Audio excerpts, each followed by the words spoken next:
তোমার পকেটে টাকা পয়সা কম মানে যে মার্কেটে টাকা নেই, ব্যাপারটা কিন্তু এরকম নয়। বরং তোমার পকেটে টাকা কম এর কারণ তোমার চাইতে আরো 4 জন মানুষ কঠোর পরিশ্রম করছে, কাজ করছে, দিনরাত মাথার ঘাম পায়ে ফেলে কাজ করছে, এবং তারাই সেই মার্কেটের টাকাগুলোকে আউট করছে যে তোমার পকেটে আসে না। কারণ কি? কারণ তুমি তোমার ক্যারিয়ারে ফোকাস না। তোমার সারাদিন প্রেম করতে হয়, সারাদিন পর্নোগ্রাফি দেখতে হয়, গান শুনতে হয়, হিন্দি সিনেমা দেখতে হয়, বাইরে গিয়ে প্রেম করতে হয়, ঘুরতে হয়। এগুলো না করলে তোমার ঘুম আসে না, শান্তি আসে না।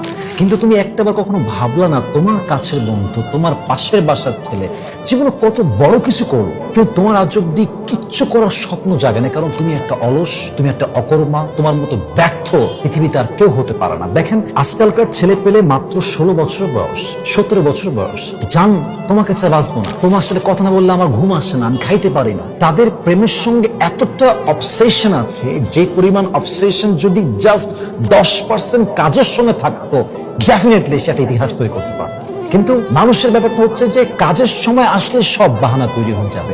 শরীর খারাপ, মাথা খারাপ, টাইম নাই, এইটা ওইটা সেইটা, a lot of excuse they have about the work। কাজ করতে গেলেই বাহানা তৈরি হয়ে যায়। এই জন্য আমার মনে হয় যে আপনার কাজের সঙ্গে অ্যাটাচমেন্ট, আপনার কানেক্টিভিটি, আপনার সম্পর্ক এমন হবে যে কাজ আছে, স্বপ্ন আছে, মানে হচ্ছে আমার দেহে প্রাণ আছে।